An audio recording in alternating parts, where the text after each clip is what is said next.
Vocês estão aí.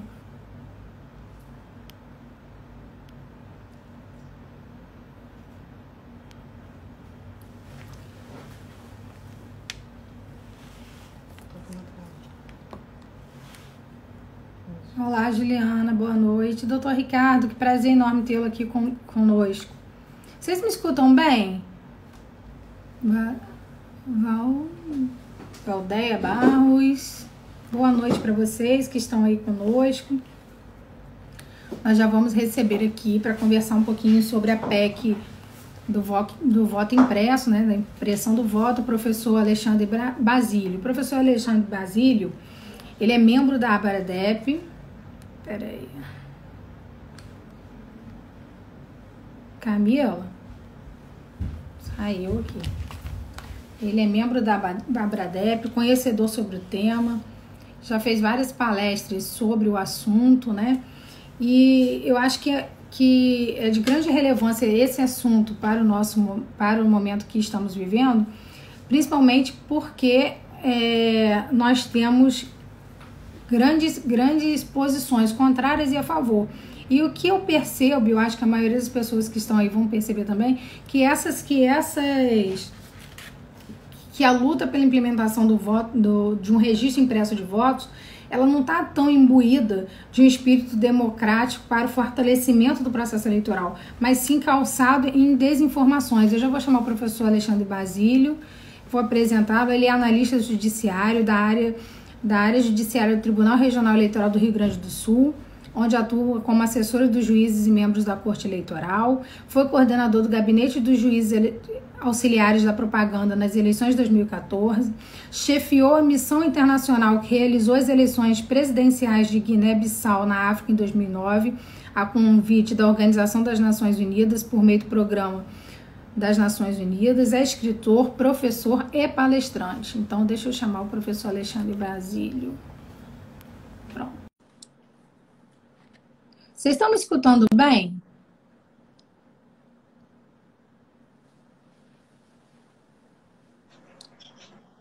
Boa noite, professor Alexandre. Boa noite, Priscila. Boa noite a todos que nos ouvem. Tudo bem? Tudo ótimo. É um prazer enorme tê-lo aqui conosco. Dizer para o senhor que sou sua fã, sou sua aluna, sua fã. Adoro as suas palestras, Obrigado. adoro sempre aprender mais com o senhor e muito contente do senhor ter aceito o nosso convite, que parte aqui da OAB de Campos dos Goytacazes, do interior do Rio de Janeiro, né, da 12ª subseção da Comissão de Direito Eleitoral. E a gente quer muito debater esse tema referente à PEC. O doutor Ricardo Alberto, que saiu há pouco tempo do TRE-RJ, nos acompanha, foi corregedor, presidente da Escola Eleitoral do Rio. E, como eu já havia falado, muita discussão, né, em relação ao voto impresso. Não é nova, gente, que eu milito no direito há mais de 10 anos, no direito eleitoral em si há mais de 10 anos, e a gente sempre escuta essa desconfiança, né, no sistema eleitoral digital adotado no Brasil, né? Agora ganhou uma força maior essa discussão e a gente vê que não tem muito espírito democrático envolvido nessa discussão e nessa insistência em ter um voto impresso, né? E as pessoas sequer sabem o que estão falando. Então, eu vejo que muitas das defesas do voto impresso, elas estão alicerçadas, sobretudo, num processo de desinformação, num processo de disseminação de fake news. Até porque a emenda constitucional, ela não é de agora, para aqueles que estão nos ouvindo, ela é desde 2019, né? E eu já ouvi, inclusive, professor, de colegas, né, dizendo assim, não, mas eu acho que o eleitor, de fato, ele precisa levar para casa um documento que comprove em quem ele votou. Primeiro, que eu acho isso uma aberração. E segundo, que não é isso que a emenda procura trazer. O eleitor sequer tem contato com a impressão. A impressão vai para uma caixa indevassável e ele fica. Então, na verdade, o que a gente teria é mais um processo para retardar o processo eleitoral, que hoje a gente vê que é um processo muito rápido, né? Então, com essas considerações iniciais, eu vou passar a palavra para o senhor, avisar aos nossos ouvintes aqui os internautas, que a gente terá participação também da Elisa Budi, que também é membro da Comissão de Direito Eleitoral, e ela vai fazer a mediação com a gente. As pessoas estão mandando perguntas, a Elisa, ao final, vai fazer essas perguntas para que o senhor possa responder. Ok? Excelente. Obrigado pelo convite, Priscila. Quero cumprimentar todos que nos assistem. Doutor Ricardo estava aqui agora há pouco, não sei se ainda continua presente com a gente, mas cumprimento em especial todos os cariocas, terra que eu amo de paixão. Morei aí em 2005, tenho um grande carinho pelo estado do Rio de Janeiro, mesmo porque sou mineiro, então muitas vezes meus verões aí eram passados no Rio de Janeiro. Então é um grande prazer participar dessa conversa bem leve sobre o assunto com você. E eu quero logo começar dizendo que o grande problema atual sobre essa discussão é tão simplesmente porque existem dois grupos. Um grupo da área da tecnologia que vai defender ferrenhamente a questão principalmente da independência do software que faz o cômputo dos votos, e essa independência que eles querem dizer é que eu não posso depender do software ou do programa que receba os votos para que também totalize os votos. Precisa ter uma separação entre esses dois eventos. Quem recebe votos não pode ser o responsável por totalizá-los, computá-los. Então existe todo um princípio baseado, né, em independência do software nessa questão, e as pessoas da área de computação defendem ferrenhamente isso. Só que muitas vezes essas pessoas da computação, eles não entendem o processo de forma sistêmica. Eles olham a parte de computação e esquecem da parte jurídica. E a primeira provocação que eu faço é que, por exemplo, a Venezuela ela utiliza voto impresso desde 2004. No entanto, inclusive houve recentemente um parecer de organizações internacionais alegando sobre as fraudes na Venezuela, nas eleições presidenciais lá. Se o sistema de voto impresso é absurdamente confiável, acima de qualquer suspeita, como é que nós temos países com um sistema de voto impresso e que ainda assim tem alegação de fraudes? Então, o que a gente precisa entender sobre o voto impresso, e aqui eu falo, embora seja servidor da Justiça Eleitoral, eu neste momento não falo como servidor, eu falo como cidadão, o que nós precisamos pensar sobre o voto impresso é que não há confiabilidade cega em um equipamento. Se a gente confiar cegamente em qualquer equipamento, é claro que estaríamos sendo extremamente inocentes. Não existe nenhum equipamento ligado à tecnologia que seja absolutamente seguro. A única forma de você ter um equipamento da área da computação seguro é você tirando da tomada e desligando. Aí ele está absolutamente seguro. Passou disso, sempre existem falhas e possibilidades de você interagir com aquilo, os dados que ele processa. Quais são as etapas, então, de segurança que a gente procura garantir na urna eletrônica? A primeira coisa, para acabar de vez com essas fake news, é que a urna ela não tem nenhum contato com nenhuma rede. Eu não vou nem dizer internet. Ela não tem contato com nenhuma rede. Então, em momento algum, essa urna eletrônica ela é conectada, seja na rede interna do tribunal, seja na internet. Todo contato que nós temos com as urnas eletrônicas, ele se dá daquela forma mais arcaica possível. Antigamente, eu pegava um disquete e inseria nessa urna eletrônica para recolher os dados de resultado. Hoje em dia, a gente utiliza mídias em USB. Então, o resultado sai por USB e para eu preparar essas urnas, eu coloco um cartãozinho bem parecido com aqueles cartões de máquinas fotográficas. É um cartão que a gente chama de SD card. Então, coloco esse cartão e ali insiro os candidatos que vão para a urna. Mas você que nos assiste e você que tem muitas curiosidades sobre a urna eletrônica, eu peço que a partir de agora, para que você seja um expert no assunto, você pense na urna como um dos componentes do processo. E aí, Priscila, você pode me interromper a qualquer momento. Eu só quero explicar algumas etapas, porque essa explicação sobre urna eletrônica, geralmente eu faço ela ao contrário. Em vez de falar da segurança da urna, eu ensino como hackear uma eleição na urna eletrônica. E aí eu mostro etapa por etapa como seria possível a gente alterar o prefeito do seu município.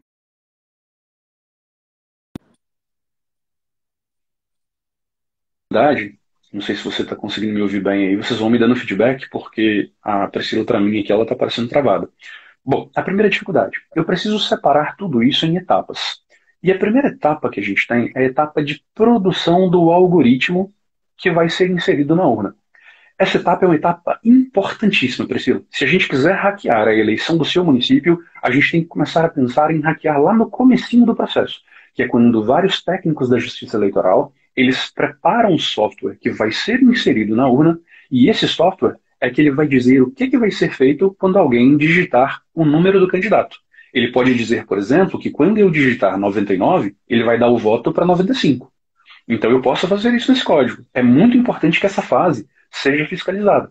E aí qual que é a segurança que a gente vai ter de que nessa fase não houve nenhum tipo de intervenção indevida? A segurança que a gente tem é a Resolução 23603. A Resolução 23603, ela de pronto começa nos seus primeiros artigos dizendo que esse software que vai ser inserido na urna, produzido pelo TSE, ele será fiscalizado por uma série de entidades e também pelos partidos políticos nos 6 meses anteriores às eleições. Então, o artigo 66 da Lei 9.504 de 97 reforça isso. Mas olha, não fiquem só me ouvindo, anotem aí. Resolução 23603, artigo 1º ao 5º e artigo 66 da Lei 9.504 de 97. Vocês vão ver que existem barreiras que vão dificultar a minha vida ao hackear a eleição do seu município. Eu precisaria inserir nesse código que toda vez que votarem no 99, eu quero que, caso o somatório de votos para o 99 se aproxime de 50% dos votos válidos, eu quero desviar votos para o 95.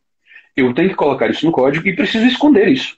Porque já que todas essas instituições poderão fiscalizar, de alguma forma eu vou ter que esconder para que ninguém veja.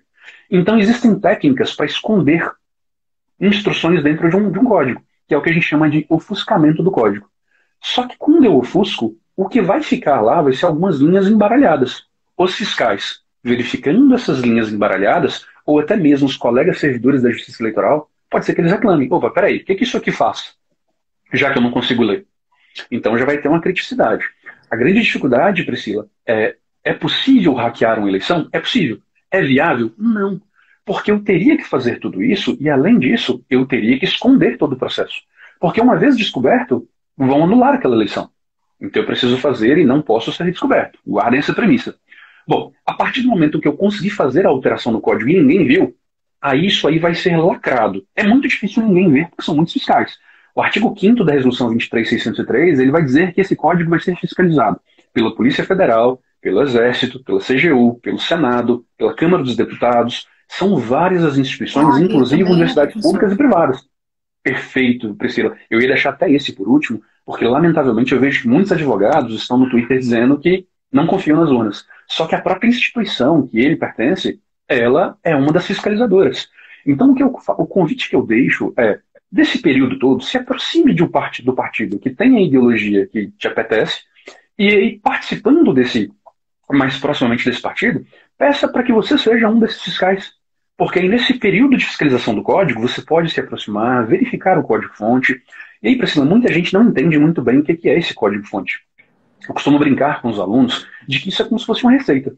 Se você quer fazer uma receita de um bolo de cenoura, você vai ter lá todos os seus ingredientes, a forma de preparo, o tempo de forno e o resultado. É muito improvável que nessa receita de bolo de cenoura saia um bolo de chocolate. A não ser que em algum momento você perceba que tem um ingrediente de chocolate escondido entre esses ingredientes. Se você souber ler, lendo a receita, opa, mas peraí, como é que um bolo de cenoura tem ingrediente de chocolate? Você vai perceber. A leitura do código-fonte é a mesma. Se eu quero que cada voto seja direcionado para o candidato que recebeu esse voto a partir da digitação na urna, eu vou colocar esse código. Uma pessoa que entende de código, ele vai perceber se houver alguma coisa incorreta. Aí, Priscila, a principal argumentação é: mas quando a gente vai ao TSE, a gente não tem condições de analisar esse código com profundidade, porque a cerimônia de lacração, que é a cerimônia que finaliza esse processo, ela é muito rápida. Então chega lá, muitas vezes eles fazem tudo assodadamente, não dão condições da gente fiscalizar. Mas espera aí, o artigo 66, ele diz que é nos 6 meses anteriores ao pleito. O que vocês têm que fazer, já que vocês defendem que há algum tipo de irregularidade, é exigir a aplicação do artigo 66 da Lei 9.504. Porque brigam tanto em razão do voto impresso e não brigam pelas outras etapas de fiscalização que são tão importantes quanto. Então a primeira etapa é essa. Se eu quiser fraudar uma eleição para o nível nacional, eu tenho que alterar esse fonte, e é muito difícil isso acontecer. Porque eu teria que ter acesso ao código, teria que enganar todos os técnicos que trabalham no processo, teria que enganar as instituições fiscalizadoras. Bom, assim que esse código ficar pronto, Priscila, o que é legal é que na Justiça Eleitoral a gente tira uma foto dele. Essa foto digital a gente chama de hash. A gente faz um hash do código, gera uma assinatura, e uma assinatura que eu falo de assinatura digital, e ao mesmo tempo uma assinatura física, caligrafada, dos participantes do processo. Eu guardo essa foto do código e coloco num cofre. Pego a cópia e insiro em todas as urnas. Vou preparar para inserir nas urnas. Esse processo, quando a gente faz esse processo de lacração e insere nas urnas, ele me dá condição, Priscila, de lá no final do processo, caso eu discorde do resultado, eu posso pedir que ele seja verificado se o código que está naquela urna ele é exatamente igual ao que ele ficou no cofre. Se tiver havido qualquer alteração entre aquilo que está no cofre e aquilo que está na urna, eleição completamente anulada. Então é mais uma etapa que os fiscais que brigam pelo voto impresso, eles têm que ficar atentos para poder checar, porque o voto impresso não resolve essa falha. Então eles têm que brigar para fazer toda essa etapa de fiscalização. Terminada essa parte de preparação de software, tudo isso, a gente tem uma segunda etapa onde eu poderia fraudar as eleições, que é a etapa que a gente chama carinhosamente de inseminação. O que é essa inseminação? Eu preciso pegar esse software que está lacrado, que está guardado, pego a cópia e tenho que preparar todas as urnas do Brasil inteiro.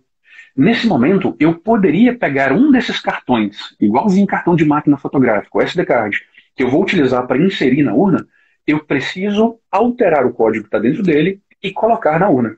Nos testes que foram feitos, nos testes de segurança no TSE, uma equipe conseguiu fazer modificações em um desses cartões.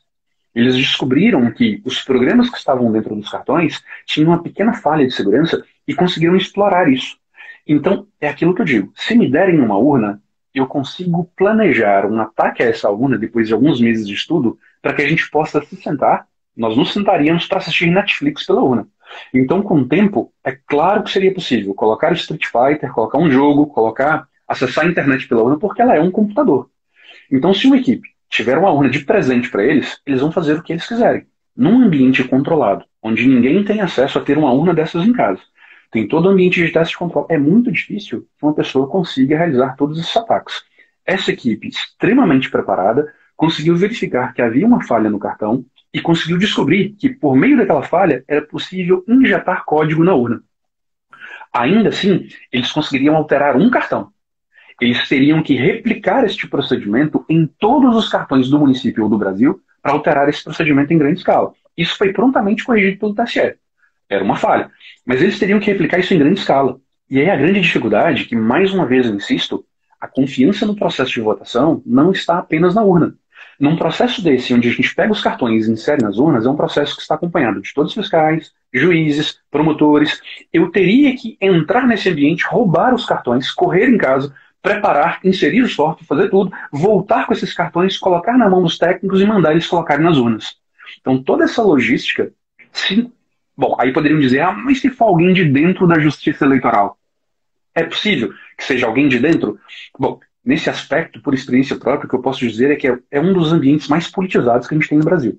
Cada grupo tem sua ideologia. Eu não gosto desse, eu gosto desse, eu não gosto daquele. Então qualquer um que desconfia, ele já ficaria com o pé atrás. Porque de todos os serviços públicos, já que esse é o que atua no eleitoral, as pessoas são extremamente politizadas. Então dentro do próprio tribunal, tem grupos de todas as ideologias. Dificilmente alguém conseguiria fazer isso sozinho, porque nenhum técnico tem acesso a todo o código sozinho. Tudo isso é feito em etapas. E cada versão, cada alteração, tudo é documentado. Bom, passada essa fase, o que seria muito difícil de acontecer, a próxima etapa seria o processo de votação em si. Quando inicia o processo de votação em si, a gente tem ali as pessoas entrando na fila, se direcionando até a urna, e aí quando chegam lá, elas digitam o número que elas querem, e aí o grande erro nessa fase, Priscila, é que infelizmente no Brasil, eles devem ter ensinado isso para você também, mas como vocês que nos assistem aqui têm melhor formação, vocês com certeza votam melhor. Mas no Brasil o que se ensinou para o processo de votação eletrônico é, você digita o número do seu candidato e confirma. Isso está errado, Priscila. Por que está errado? Está errado porque se eu digitar 99 e de imediato clicar em confirmar, eu não vi nem a foto do meu candidato. Então guardem qual é o procedimento. Eu sei que o vídeo vai ficar no seu canal, vai ficar no meu canal, então isso é importante que seja frisado. O procedimento de votação na urna eletrônica brasileira é, eu digito o número do candidato que eu quero, 99, paro tudo. Não tenho pressa. Digitei 99, paro. Olho para a tela da minha urna eletrônica e vejo, a foto do candidato é o que eu quero? É. Então eu clico em confirmar. Agora, se eu apertar 99 e já clicar em confirmar, nem foto aparece. E essa é uma das principais reclamações dos eleitores brasileiros. Porque eles simplesmente clicavam 99 e clicavam em confirmar, não viam foto nenhuma e diziam que não apareceu foto. Ou então que apareceu foto de outra pessoa. Mas é muito simples, porque em toda sessão eleitoral temos fiscais dos partidos. Se eu apertei 99 não saiu a foto do meu candidato, o que eu faço? Paro tudo, chamo os fiscais e digo, olha, estou apertando 99 e está aparecendo outra foto. Eu vou cancelar o processo, vou clicar em corrigir, vou fazer de novo e quero fiscais aqui me acompanhando. Chama o juiz, chama a Polícia Federal, chama quem quiser. Isso nunca aconteceu. O que acontece é a pessoa que, no cargo de governador, está digitando os números do presidente, porque está ansioso para chegar no voto de presidente, e aí quando ele digita, por exemplo, é o que aconteceu, e aqui eu vou até citar o número, mas no Rio Grande do Sul, nada mais, nada menos que 115 mil pessoas, ao votar para governador, digitaram 17. Mas como assim? Tem 17? Cargo de 17 disputando o governo do estado? Não, não tinha. Então, quando eu digito um número que não existe naquela eleição, o que acontece? Voto nulo. Apertava 17, já clicava em confirmar, voto nulo. E aí as pessoas faziam todo aquele barulho. Mas como assim? Eu votei no meu candidato e anulou meu voto. Mas você estava votando para quê? Posso interromper um minuto? Porque eu acho claro, que fica à vontade. esse exemplo é de tamanha relevância e importância. Porque a gente acompanha redes sociais e a gente está vendo aí a disseminação de muitos, mas de muitos mesmo, vídeos sobre para defender a implantação da impressão do voto, né? O que a gente chama de voto impresso.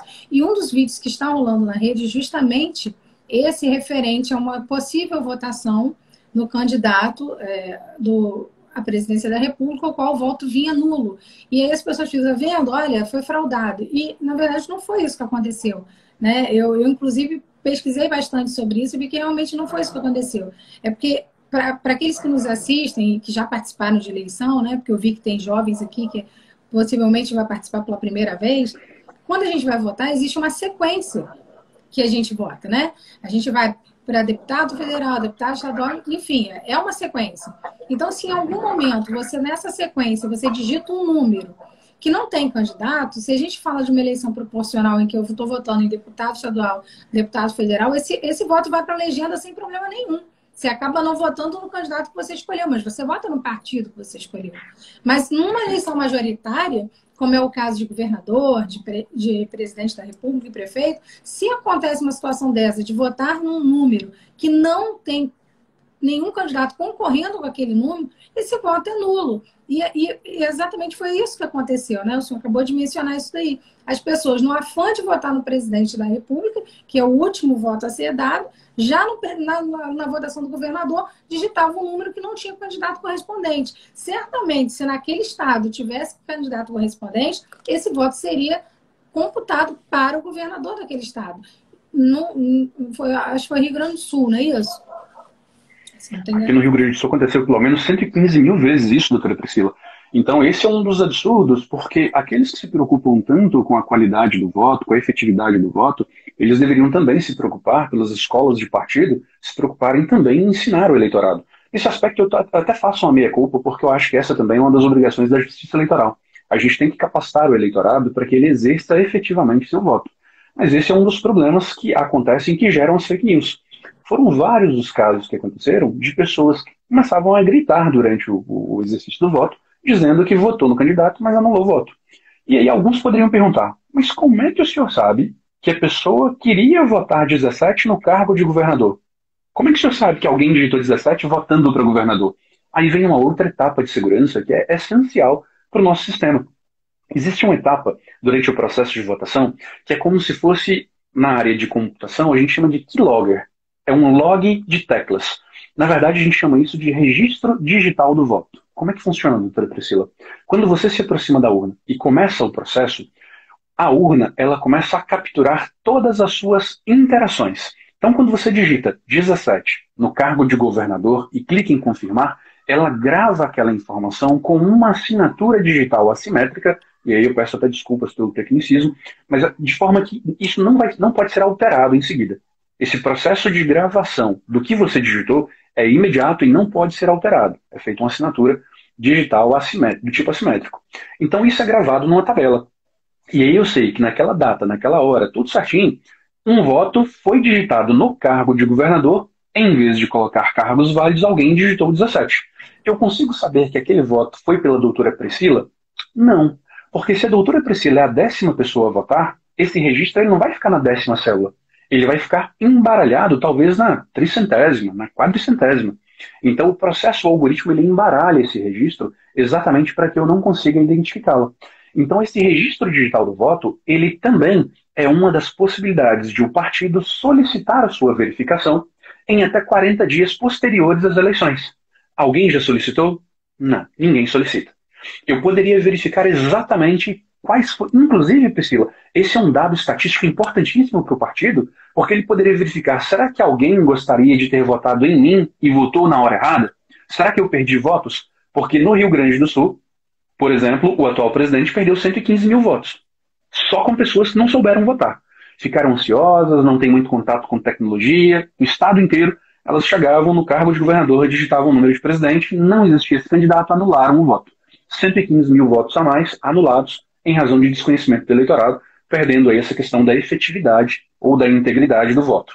Bom, aí, Priscila, o mais interessante é que a gente tem um caso bem rico assim para mostrar o desconhecimento do eleitorado e dos brasileiros sobre o processo, que é um caso que vem exatamente do Rio de Janeiro.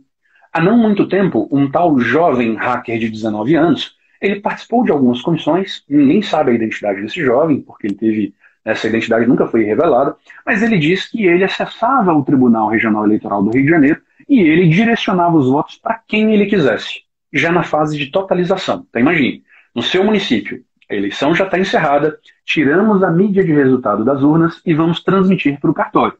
Quando a gente transmite para o cartório envia para o TSE totaliza e dá o resultado. Agora, pasmem, nós temos no Brasil 5.570 municípios. Desses 5.570, 3.200, perto de 3.500 têm até 10 mil eleitores. Vocês sabem o que acontece em municípios com até 10 mil eleitores? A doutora Priscila provavelmente sabe. Nesses municípios, o resultado ele sai antes pelos partidos e só depois pela Justiça Eleitoral. Mas como assim? Que mágica é essa? Eles colocam um fiscal em cada sessão eleitoral, cada fiscal tira foto do BU, alguém já fica com a planilhazinha e já vai somando. Então eles já sabem, antes do resultado oficial, eles já somaram. Por quê? Porque a urna, pessoal, falando de forma vulgar, ela cospe o resultado num documento que a gente chama de boletim de urna. Então, doutora Priscila, como é que a senhora, de posse da sua sessão, de posse do boletim de urna da sua sessão, sabendo que eu tenho tantos votos para o meu candidato, numa urna de 400 votos, eu consegui 300 votos para o meu candidato. Como é que é possível esses 300 votos, ao serem totalizados no TSE, eles caírem para 13 ou para 30 votos?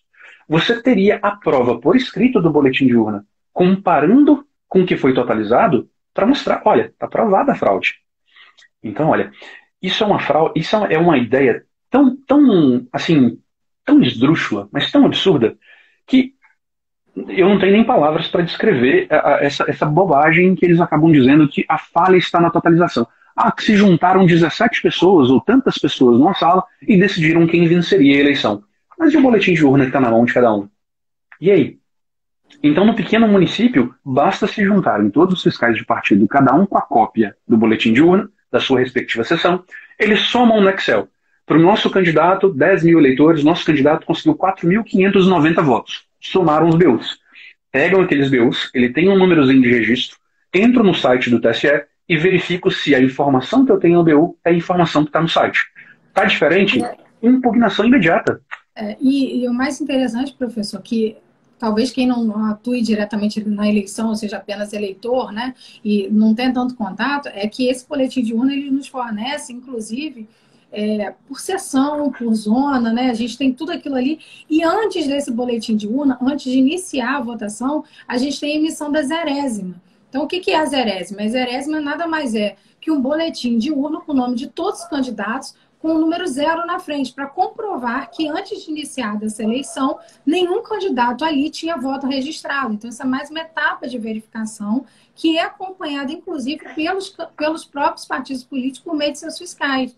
Né? Cada partido político indica seu fiscal, e o fiscal verifica o boletim, a zerésima, para que, ao final, para que possam dizer, que possam ter certeza que aquela votação vai começar em branco e, ao final, possam pegar o boletim de urna e ter acesso a todas as informações. Aqui, no município de Campos, é um município muito grande, a gente realmente não consegue saber o resultado da eleição antes do TSE pela extensão, né? Nós temos uma extensão muito grande de muitos eleitores, né? Um colégio eleitoral muito grande. Mas é possível aos partidos, sabedores onde realmente eles têm voto, né? Principalmente em eleições proporcionais, que o vereador é mais daquela área, saber se ele teve um bom desempenho ali pelos seus próprios fiscais. Isso é muito comum. A gente que trabalha na área, a gente consegue saber, inclusive, antes da divulgação, principalmente de resultado referente ao pleito proporcional, que é o pleito de vereador, trazendo para nível municipal para que os nossos internautas possam entender quem foi o vereador eleito, porque a gente consegue, inclusive, fazer os cálculos, né, do coeficiente eleitoral, do partidário, das sobras, por meio da conferência do boletim de urna. Né? E esse ano isso ficou até mais fácil para a gente saber antes, porque a gente teve aquele atraso, né, na divulgação dos resultados gerados pelo TSE, a gente demorou bastante, a comissão da OAB Campus participou da totalização, né? Então a gente, realmente, o site ficou sem uma instabilidade, a gente ficou das 5 à meia-noite, a 11 e pouca, esperando ali, e ali a gente já sabia os resultados, porque a gente conseguia mexer, olhar pelos resultados. E é interessante que, além dos próprios candidatos e os partidos terem acesso aos boletins de urna, para quem não sabe, e eu acho que algumas pessoas já viram, esses boletins de urna eles são colados na parte externa da sede da Justiça Eleitoral para que qualquer eleitor tenha acesso. Então, não é por falta de fiscalização. É como o senhor disse, o voto impresso não resolve um problema que, na verdade, não existe, né? Se a gente parar para pensar, a gente não tem, de fato, nada que possa macular o processo eleitoral brasileiro. Você sabe o que mais me incomoda, Priscila? Não é nem o fato de as pessoas insistirem que a auditoria só pode ser feita pelo voto impresso. Isso é comum. Eu conheço a norma ISO 27001, a linha toda da ISO 27000, eu estudo computação, estudo proteção de dados, eu estou a par de auditoria, de independência de software, eu estou a par disso tudo. O que mais me incomoda é a inocência das pessoas de acharem que, porque agora temos o voto impresso, podemos confiar cegamente no resultado. Eles condicionam a confiabilidade do nosso resultado à impressão de um voto, enquanto que tem várias etapas tão essenciais quanto e que ninguém fala absolutamente nada. Então, por exemplo, se o voto impresso, mais uma vez eu insisto, se o voto impresso é tão confiável, se ele é a panaceia para o nosso sistema eleitoral, então como é que eles conseguem fraudar as eleições na Venezuela, como ficou provado no relatório recente? E aí eu queria rapidamente, antes da gente passar, sei que nós temos mais uma convidada importante aqui no nosso mundo agora, que vai participar do nosso debate. Doutora Elisa, seja muito bem-vinda, boa noite. Mas eu queria só falar rapidamente aqui, boa noite, eu queria falar rapidamente que a gente tem 5 princípios basilares quando se fala de voto eletrônico. O primeiro princípio é o princípio da integridade.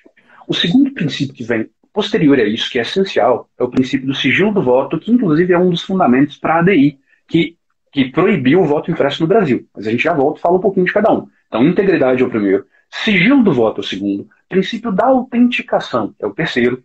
Depois vem o princípio que a gente chama, do direito americano, a gente chama de enfranchisement. Eu já vou falar um pouquinho sobre ele. E o último princípio é o princípio da disponibilidade. Esses são 5 princípios de um sistema eleitoral que utiliza voto eletrônico. A primeira etapa que a gente precisa pensar é o princípio da integridade. Esse princípio da integridade, isso aqui eu estou falando, doutora Priscila, para aqueles que são realmente interessados em confiabilidade no resultado de uma eleição, ele não pode condicionar a validade do resultado a uma impressão de voto. É a maior inocência do mundo. Eu preciso levar em consideração todos os princípios. E o primeiro princípio é o princípio da integridade, que a gente poderia dividir em 2 etapas. A primeira etapa desse princípio da integridade é exatamente a ideia de que os votos, a minha intenção de voto, o voto ele foi expresso como pretendido. Ou seja, quando eu me aproximo do meu processo de votação, eu preciso conseguir expressar o meu voto como eu quis. Eu já dei o exemplo para vocês que as pessoas gostariam de expressar 17 para presidente da República, mas por um equívoco no processo, as pessoas expressaram 17 por um cargo que não existia. Então já está violado o princípio da integridade, não por uma falha de tecnologia, mas por uma falha humana. O eleitor que não sabia votar. Então essa é a primeira etapa do princípio da integridade. É eu ter a possibilidade de votar exatamente como eu tinha pretendido exercer meu voto. A segunda face do princípio da integridade é exatamente que o voto seja contado como eu expressei. Eu expresso o que eu quero e eles contam como eu expressei. Essa segunda etapa, que é a etapa que gera a discussão da impressão do voto, eles vão dizer, por exemplo, mas eu não tenho segurança de que o que eu digitei é aquilo que foi computado. Mas olha, a gente tem uma outra etapa, que embora haja críticas em razão da biometria, a gente tem uma outra etapa que se chama votação paralela. E nessa etapa de votação paralela, eu pego uma urna, levo até um local. Olha só, deixa eu aprofundar nessa explicação porque ela é excepcional. Quando a gente começa uma eleição, a eleição já começou, 7 horas da manhã, todo mundo a postos, um grupo fiscalizado se reúne no tribunal com bolinhas como se fosse da loteria e sorteiam alguns números. Esses números sorteados que não são eletrônicos, com participação, não tem fraude na bolinha, inclusive os fiscais analisam se a bolinha não está viciada, sorteiam os números. Esses números, o que significam? Números de sessões eleitorais. Sorteou a sua sessão, doutora Priscila, sai um helicóptero do TRE, se for distante, e busca aquela urna daquela sessão. Ele busca aquela urna. Já houve casos, por exemplo, de um helicóptero voar 500 quilômetros de distância do TRE para buscar uma urna que foi sorteada. Traz aquela urna rapidamente para a capital, diante de todos os fiscais, de todos os partidos, de todo mundo, eles começam um processo de votação onde câmeras direcionadas para aquela urna, a pessoa vota e coloca a cédula também. Exerce o voto na urna e coloca uma cédula. No final, a gente compara os resultados, o que está na urna e o que está na cédula. Se der qualquer divergência, processo inteiro anulado. Esse é o sistema de votação paralela. O que os técnicos vão dizer? Já conhece a argumentação toda. Professor, assim que essa urna é retirada da escola, a 500 quilômetros da capital, a urna percebe que ela vai ser auditada. E quando ela percebe, ela para de fazer o desvio de voto. Gente, não se esqueçam da receita de cenoura. Alguém tem que ter visto esse processo de ofuscação, de ofuscamento do código, onde ela percebeu que vai ser auditada, ela gera um desvio e aí simplesmente para de desviar voto. Ah, mas professor, isso é fácil de fazer. Eu faço aqui um algoritmo com isso. Inclusive os carros da Volkswagen, um escândalo na Alemanha, eles estavam preparados para, caso perceberem que estão sendo auditados quanto à emissão de poluentes, eles param de emitir CO2, ficam na taxa mínima e simplesmente passam em todos os testes. Por quê? Eles percebem que estão sendo testados. Quando descobriram isso, foi um escândalo na Alemanha. Se os carros da Volkswagen podem fazer, por que a urna não pode perceber? Simplesmente pelo seguinte fato. Os carros da Volkswagen têm tecnologia proprietária em seus algoritmos. As urnas eletrônicas, mais uma vez, eu digo, os códigos-fontes estão abertos 6 meses antes das eleições para os fiscais dos partidos. E se isso não está acontecendo, não me venha com conversinha de que eu não consigo auditar. Artigo 66. Obrigue que o TRE e que o TSE permita que você audite. Artigo 66 da 9.504. Por que todas as outras legislações vocês querem brigar por elas? Mas o artigo 66, todo mundo se cala. Exige o cumprimento do 66. Vá até lá e exija que você possa ver todo o código. Achou qualquer desvio? Parabéns, você é herói nacional. Evitou uma fraude de tamanho monumental. A fraude é a democracia brasileira. Você vai ser herói. Vai ganhar medalha, vai ser conhecido no mundo inteiro. Parabéns, é isso que a gente precisa. Pessoas que fiscalizem todas as etapas. Agora pensar que, vou colocar em impressora, vai resolver o problema. Pessoal, a alegação de fraude de 2018, que disseram, se não tivesse havido fraude, eu teria vencido no primeiro turno. Essa alegação, ela teria sido resolvida com a impressão de votos? Sabe por quê? É porque eles dizem que a fraude aconteceu na totalização. A partir do momento que eu tirei o resultado das urnas e estou transmitindo para o TSE, um grupo no TSE paralisou tudo e começou a analisar. Opa, esse aqui está chegando perto de 50%, então deixa eu tirar votos desses daqui e colocar aqui. Então foi na última etapa, na transmissão e totalização. E os boletins de urna, não valem nada? Quando você pega o seu boletim de urna, e é claro, deixem de ser manifestantes de sofá, na próxima eleição, vá até a sua sessão eleitoral, espere até a 1/10 hora, até o momento de terminar o processo, esperou, saiu o boletim de urna, fotografe, ele vai ser colocado na porta. Fotografe, vai ter uma série de códigos, e aí você entra www.tse.jus.br, procure lá boletins de urna, procura a sua cidade, sua sessão, tudo bonitinho, e verifica se aquele boletim de urna é aquele que foi totalizado. Se tem fraude, mais uma vez, parabéns, herói nacional. O problema todo é que as pessoas elas ficam tentando criar meios de solução, de panaceia para um problema, que na verdade nem existe. Quer garantir mais confiabilidade no sistema? Ok. Mas assim que começarmos a imprimir os votos, vocês vão parar de se preocupar com as outras etapas? Porque quando eu falo, por exemplo, nos princípios do processo de votação eletrônica, vocês estão preocupando com a segunda etapa do princípio da integridade. E o sigilo do voto? E se a gente vai imprimir, por exemplo, os votos, e aí as impressoras, como aconteceu em 2002, quando 7 milhões de pessoas votaram por meio de um processo com impressão de voto, quando as impressoras emperravam, o técnico, na verdade, o técnico, além do técnico, o presidente e os secretários de sessão, eles tinham que se deslocar até a impressora e estava lá o papel, com todos os votos daquela pessoa, travado, parado, sem ser picotado e cair na caixa. Naquele momento, o sigilo de voto, que é uma proteção constitucional, já estava sendo violado. Então, este é um problema que a gente aumenta, que a gente insere quando a gente coloca um sistema de voto impresso. Além disso, a gente ainda tem a questão da autenticação, que a gente teria que conversar, enfranchisement, teria a questão da disponibilidade, que é essencial, tudo isso. E aí mais um problema. Teria uma necessidade, doutora Priscila, e aí já passo a palavra de volta para a senhora, uma necessidade de confiança cega no eleitorado. Porque quem me garante, doutora Priscila, que eu, candidato ao seu município, eu sabendo que na seção 55, pelo mapa eleitoral, e eu faço todo esse estudo com a minha equipe, eu sei que a zona aquela seção 55, ela alcança 3 bairros. Nesses 3 bairros eu não tenho nenhum voto. Eu tenho alguns eleitores, mas a minha expressividade lá é tão baixa que dos 400 votos possíveis em uma urna, eu devo ter uns 10 ou 15.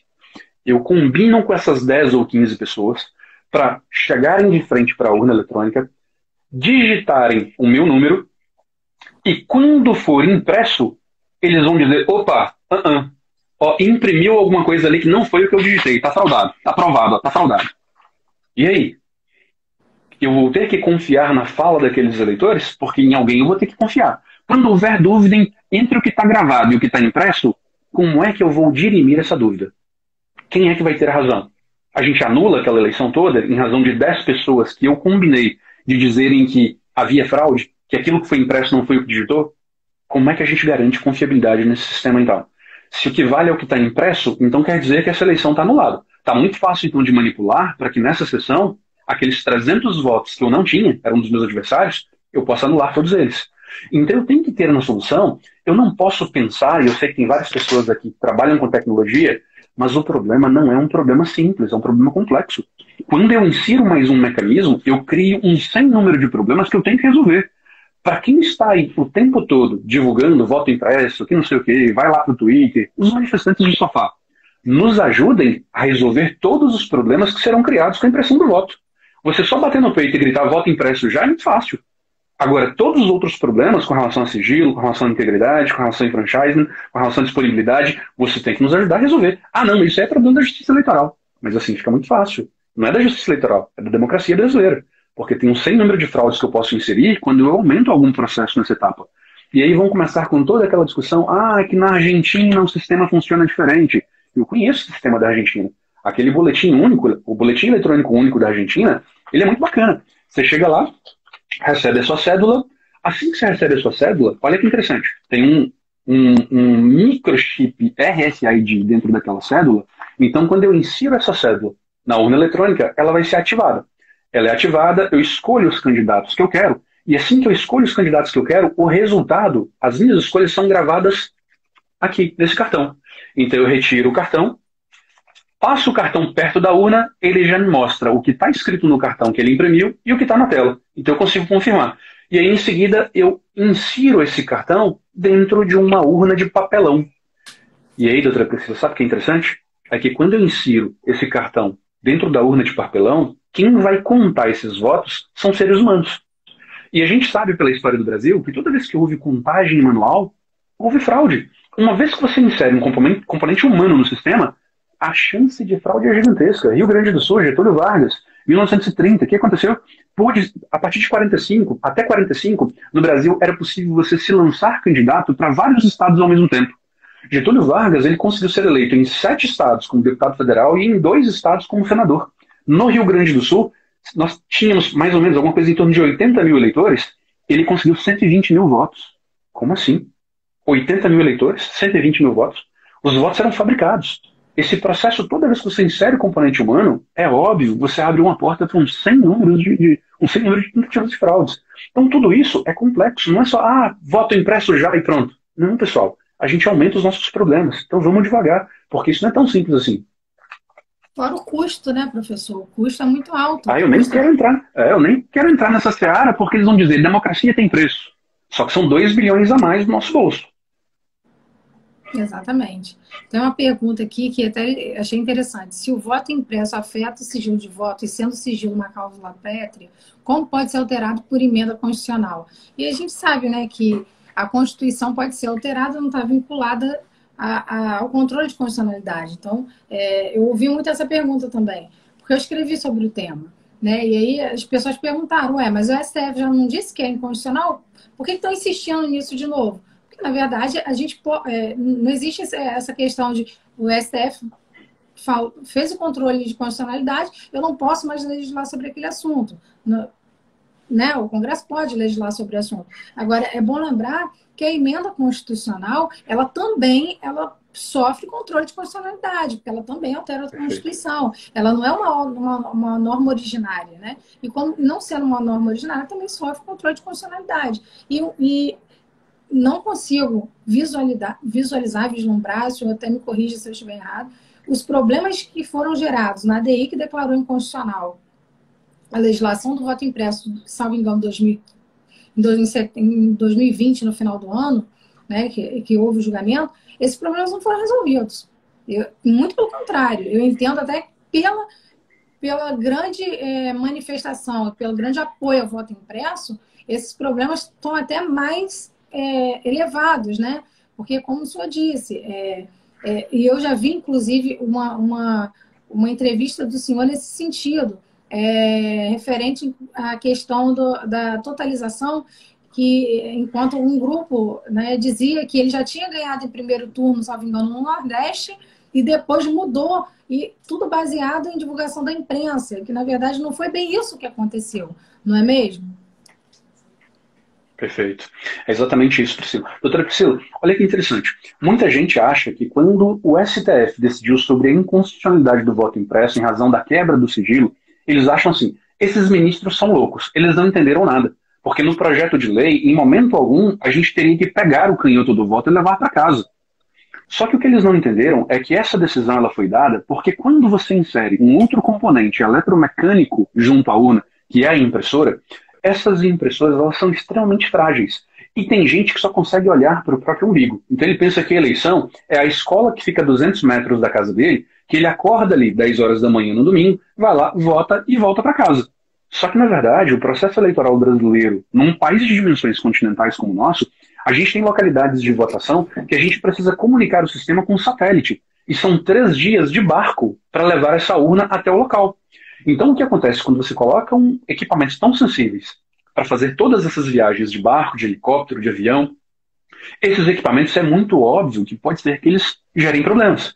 E o que aconteceu em 2002, em Santa Catarina, em outros estados do Nordeste que participaram do teste de voto impresso, é que essa impressora, como ela é extremamente sensível, de vez em quando, em razão do aquecimento, trabalhando o dia inteiro, ela dava alguns problemas de travamento ou às vezes ela não conseguia picotar o papel. E em razão disso, quando os mesários tinham que se deslocar até lá ou chamar o técnico de urna para resolver, o técnico de urna não estava na lei que ele tinha que se aproximar vendado. Então, quando ele chegava para resolver o problema, é óbvio que ele via o papel com o voto do eleitor. Então, aquele voto, ou ele era, se fosse possível, ele era anulado e ele repetia o voto, mas de qualquer jeito já estava ali a prova de quem ele votou, ou, a depender da situação, já ficava computado o voto dele na urna e ele só perdia aquele comprovante, porque ele estava todo embolado e ilegível. E aí vem mais uma pergunta. Quando eu fizer a auditoria, tem 300 votos na urna, mas picotados dentro da caixa só tem 299. Claro que às vezes até bem menos, porque a impressora deu vários problemas. Em quem que eu confio? Eu preciso pensar nessa solução também para poder legislar. Eu preciso dizer que em caso de contradição entre o digital e o manual, eu preciso dar uma solução. Então vai valer, havendo inconsistência, anula-se a eleição. Ou havendo inconsistência, vale o digital. Ou vale o impresso. Alguma coisa tem que ser criada. E aí já é um problema jurídico. O que a gente vai causar com isso, doutora Priscila? A senhora que milita no meio eleitoral, a senhora sabe o quanto os advogados são combativos. Numa situação dessa, isso vai se arrastar pelos 4 anos de mandato, com o prefeito temendo que a qualquer momento ele pode ser cassado em razão daquilo que aconteceu. Porque aquela urna era exatamente a que fazia a diferença entre ele e o segundo lugar. Então é um sem número de problemas jurídicos, de problemas técnicos, tecnológicos, de problemas humanos, problemas que vão fazer com que a eleição se atrase, as pessoas fiquem mais tempo na fila, fiquem angustiadas, e tudo isso para ter a tranquilidade de ter o voto impresso. Quando, como eu disse, temos uma série de etapas que mesmo hoje não são fiscalizadas. Eu adoraria implementar o voto impresso como mais uma solução, desde que todas as outras etapas fossem fiscalizadas. Mas é ridículo pensar em uma etapa, sendo que todas as outras estão órfãs. Cadê as outras etapas que não têm paternidade? Por que a gente não vê ninguém brigando pelo artigo 66 para aumentar o tempo de fiscalização do código-fonte? Cadê essa briga? Então quer dizer que eu não posso no código-fonte colocar para imprimir uma coisa e gravar outra também? Porque o que vale é a totalização. Na Argentina, por exemplo, está tudo impresso bonitinho. Mas e se eu simplesmente esconder aqueles votos que eu não quero, porque eu conheço todas as pessoas que votam para B e eu quero que A vença? Então eu sei que você vota para B, rasga a sua cédula. E aí? Fraude os cadernos? Coloca uma pessoa que está viajando que já morreu para votar? Tudo isso é possível. E todas essas etapas exigem a mesma preocupação, mas a gente não vê. Então parece que virou um fetiche a questão da impressão do voto.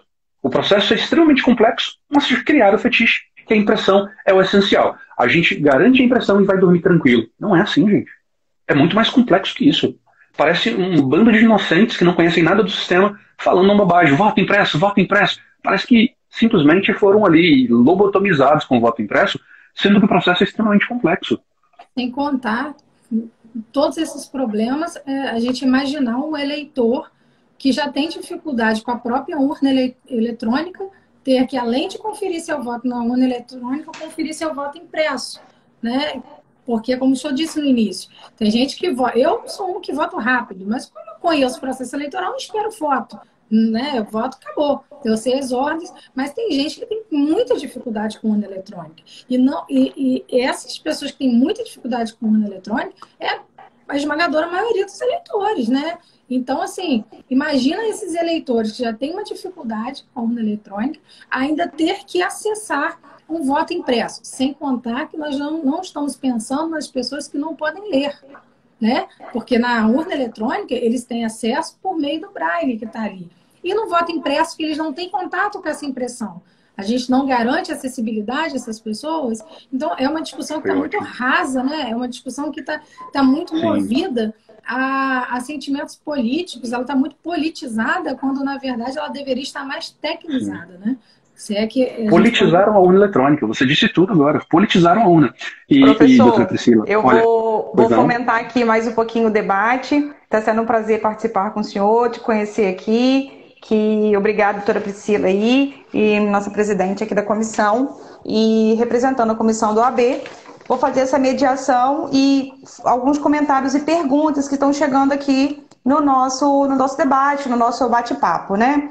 A Milena Gomes, ela participou, ela é servidora também do TRE, ela também trabalha como mesária e ela defende aqui todos os servidores que trabalham, profissionais que trabalham nas eleições, dando uma ênfase aqui à seriedade a todos aqueles que trabalham, o cuidado, o capricho, mas que observa muito a falta de informação dos próprios eleitores e pessoas que não conseguem nem votar votar, né? Enquanto urna eletrônica, então ainda mais um item aí para que as pessoas, eleitores, tomem conta.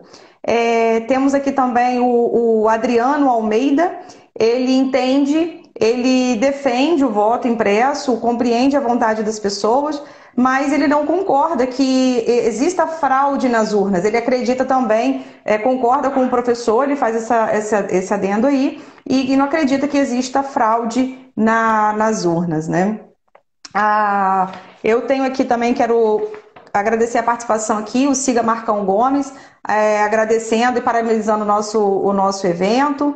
Eu tenho ainda uma pergunta do Eratos Tenes, né? Bom, é o nome dele aqui no Instagram. E aí ele deixa algumas observações. Ele diz: se o voto impresso afeta o sigilo do voto, e sendo o sigilo uma cláusula pétrea, como pode ser alterada por emenda constitucional? Não deveria haver uma Assembleia Constituinte? O Ricardo Alberto, essa perguntinha que eu vou deixar para vocês, e o Ricardo Alberto Pereira lembra ainda que em 1994 o Rio de Janeiro passou por um período de anulação também por conta de fraude. Quero deixar o registro também para a nossa colega Alciene Azeredo, que está parabenizando o nosso evento. Também, Elisa, a gente não pode esquecer do Marcelo Bessa, que foi foi quem coordenou a totalização aqui no município, é servidor da Justiça Eleitoral. Nós estivemos lá, inclusive pedimos a participação da OAB enquanto fiscais, ficamos tanto no primeiro turno aqui, professor, tivemos 2 turnos, né? E nós tivemos presente, a OAB teve presente não só na inseminação das urnas, né? Que é quando a gente prepara as urnas, as pessoas que não conhecem, a preparação das urnas muito antes da eleição, mas também tivemos presentes na totalização e o Marcelo Bessa nos recebeu muito bem. Com certeza. Na zona eleitoral. Bem lembrado. E ele acabou de fazer um comentário aqui, e ele sempre muito ativo, atuante aqui na nossa região, e ele realmente ele faz um comentário bem interessante. Ele diz: tem gente que reclama do defeito na urna, mas estava teclando, né? E ouve o barulho da tecla, mas ela estava com defeito. Então é o que o professor estava falando, né? Sempre vai ter um comentário, sempre vai ter uma dúvida, sempre haverá uma possibilidade de uma fraude, né? Será que essa é a solução? E deixa aqui então a pergunta que chegou para a gente sobre a forma de fazer essa alteração legislativa. Eu quero, antes de tudo, agradecer pela presença dos colegas servidores da Justiça Eleitoral. E eu sempre digo, e aqui eu acho que falo em nome deles, que quando falam em fraude de urna, nós, servidores, a gente se sente pessoalmente atacado, porque a gente entende como impossível que haja uma fraude em urna eletrônica sem a nossa participação. Porque algum servidor tem que ter participado em alguma etapa para que haja uma fraude. Então, na verdade, quando falam sobre fraude, estão nos atacando. E aí outros vão dizer: mas professor, o que a gente está buscando é transparência, não significa que a gente está dizendo que servidores sejam, né, de alguma forma coniventes com a fraude. Mas aí eu digo para vocês mais uma vez, pensem junto comigo, e esse é meu último argumento para não cansá-los. No Rio Grande do Sul, 115 mil pessoas gostariam de votar em 17 para presidente e, por desconhecimento, violação ao princípio da integridade, que eu já disse, eles votaram enquanto estavam escolhendo governador. Agora, observem, 115 mil pessoas só para o cargo de presidente anularam seus votos, porque eles anularam os votos, na verdade, para governador. Para presidente, muito provavelmente ficaram confusos e nem sei para que cargo eles votaram. Mas nessa etapa, quando eles estão escolhendo o governador e digitam 17, não tendo o candidato a governador do 17, anularam o voto. Quando isso fosse impresso, apareceria na impressora cargo tal, deputado estadual, deputado federal, governador, nulo, candidato à presidência, não sei, talvez nulo também. Essa não foi a intenção dele. Mas uma vez que ele desconhece ou tem dificuldade para operar, e não são poucas pessoas, são 115 mil só nesse cargo, é muito mais para os outros cargos. Então 115 mil pessoas, de pronto, iam gritar no momento da votação: opa, para tudo, peraí. Eu votei no meu candidato aqui e ele está anulando meu voto. Ó, fraude, está provado, fraude.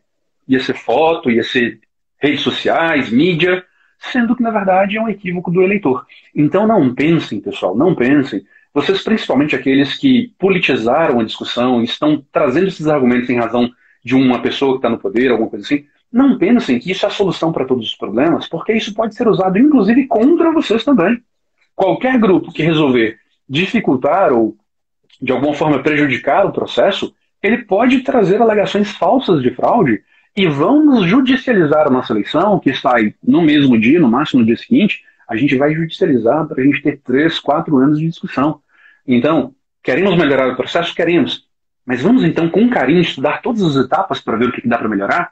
Vamos analisar o código-fonte, vamos verificar a preparação, a lacração, vamos analisar as assinaturas digitais, verificar se o software é o mesmo que está no cofre, verificar, acompanhar toda a inseminação, a preparação das urnas, verificar a transmissão e totalização. Algum de vocês já foi até o cartório eleitoral e pediu para verificar os trabalhos das juntas eleitorais? Alguém já pediu o relatório de eleições? Alguém já pediu ou foi até o partido para pedir o RDV? Alguém já foi para verificar se os partidos estão participando lá da lacração, se analisaram o código-fonte? Vamos fazer o serviço completo. Por que só bater no peito? Voto impresso, voto impresso. Isso não resolve. Não sejamos inocentes.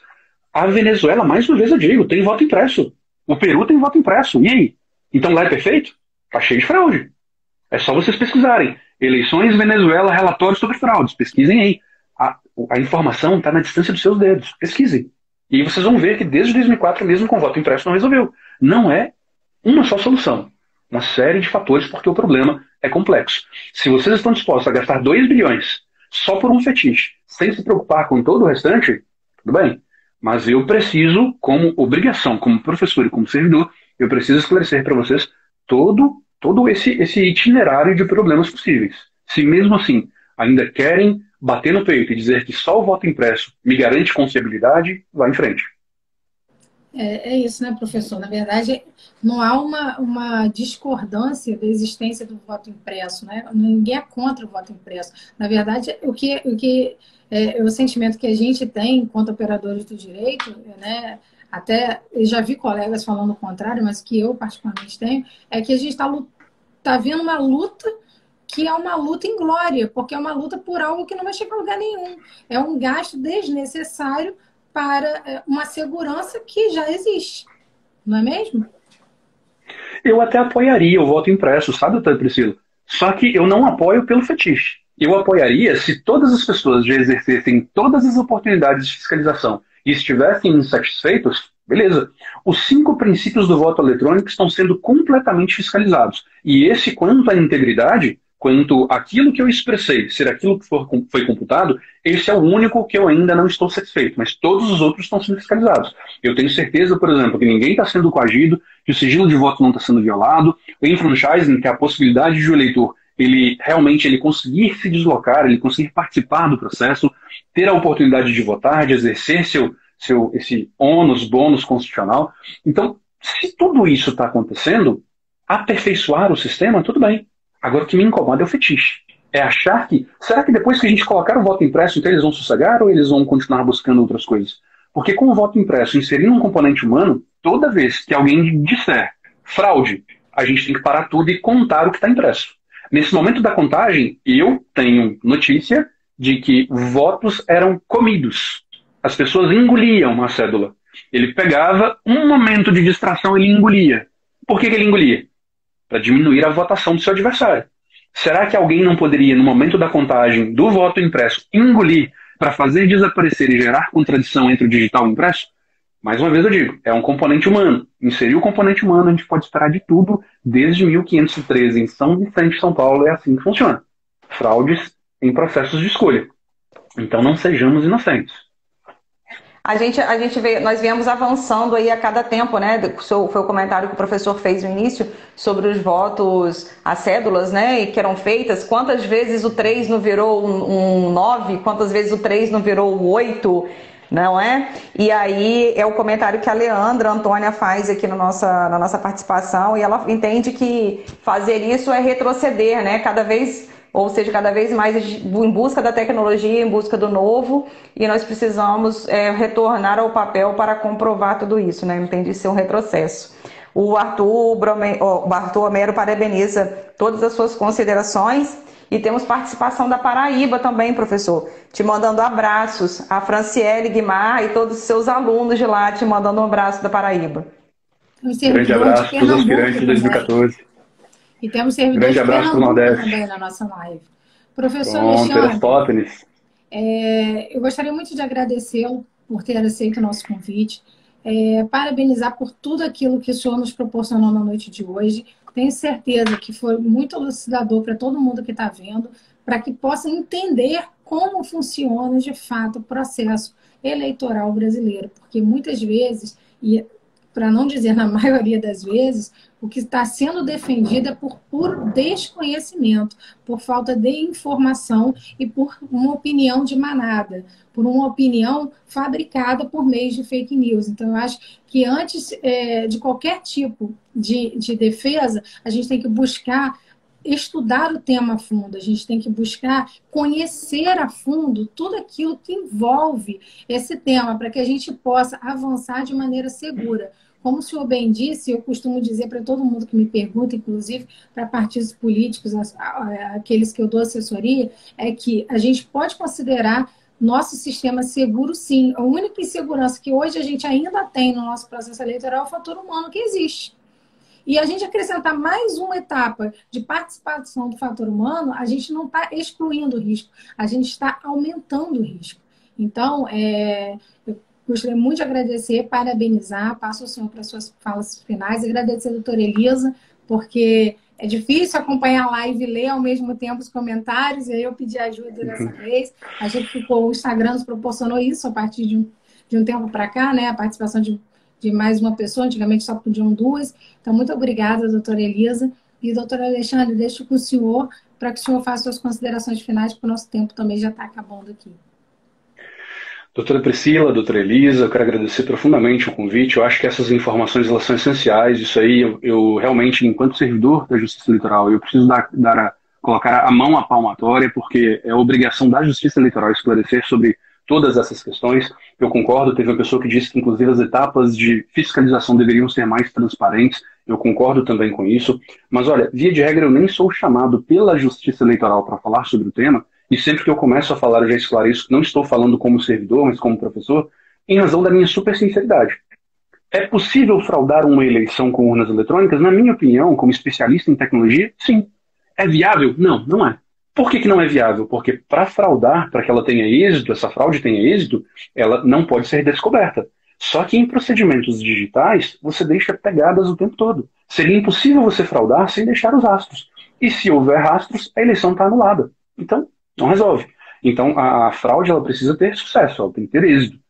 Então, a grande dificuldade, a inviabilidade dessas fraudes, eu com toda essa minha sinceridade, eu costumo brincar fazendo exatamente o contrário, dizendo como é que a gente poderia fraudar uma eleição.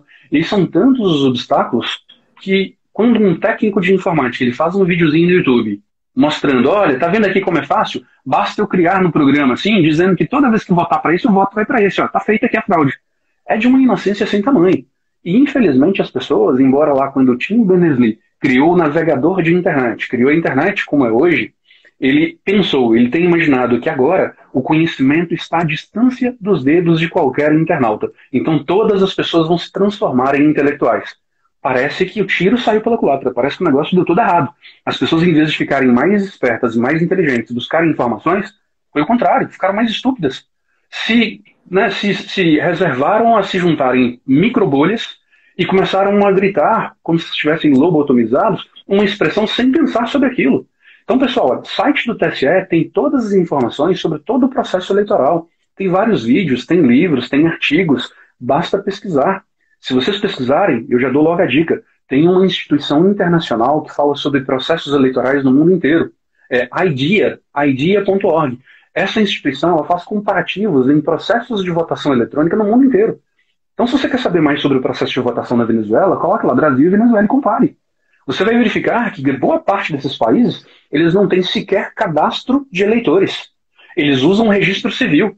Enquanto que a Justiça Eleitoral se preocupa tanto que tem uma base do eleitorado, que é a maior base com informações, inclusive biométricos, da América Latina e uma das maiores do mundo. Até essa base, a gente tem toda uma preocupação para que mortos não votem. O que acontece em vários outros países. Os mortos continuam votando. Então, parem com essa síndrome do cachorro vira-lata de pensar porque é do Brasil, não deve prestar, já que os Estados Unidos não usam. Só fake news. 45 países no mundo utilizam urnas eletrônicas, modalidades de urnas. Ah, mas por que o Japão não usa? Porque não precisa. Os japoneses, quando vem toda essa preocupação, nos questionam, mas por que isso tudo? Assim, porque aqui fraudam o resultado. Um amigo meu recentemente, com possibilidade de se tornar cidadão canadense, foi exercer seu primeiro direito de voto, e quando foi exercer o voto, deram para ele um lápis para ele marcar a cédula. E ele terminou o voto, terminou de votar assustadíssimo, e foi até o mesário e perguntou, mas quem me garante que agora vocês não vão apagar o meu voto e vão colocar a caneta aí, com outro voto, ou vão colocar outro voto, apaga o meu e marca em outro lugar. O mesário olhou para ele e falou assim, mas por que a gente faria isso? Então, em alguns lugares não faz sentido o que a gente passa aqui. Enquanto que aqui a gente está trocando voto por um pão, por R$ 10, por R$ 100. As desigualdades sociais e tudo isso tem que ser analisado nessa complexitude que é o nosso país. Então, mais uma vez agradeço. Só peço para vocês pesquisem, pensem, não fiquem repetindo lobotomizados qualquer coisa antes de buscar informações. Coloquem as minhas redes sociais à disposição. Sempre que eu puder, vou lá, eu respondo os alunos, respondo as pessoas. O tempo é meio curto, mas sempre que posso, paro um pouquinho, converso, respondo. Então, contem comigo para o que precisarem. Um grande abraço para todos os alunos, todos os colegas da Justiça Eleitoral, os advogados e demais pessoas que nos prestigiaram aqui nessa noite. Muito obrigado a vocês pelo convite, mais uma vez. Nós que agradecemos, professor. Muito boa noite a todos que nos acompanharam até agora também. Eu vou deixar a live gravada para quem quiser acessar depois e ouvir com mais calma, e divulgar também, porque eu acho que a informação é tudo nesse momento, não é mesmo? Boa noite. Boa noite.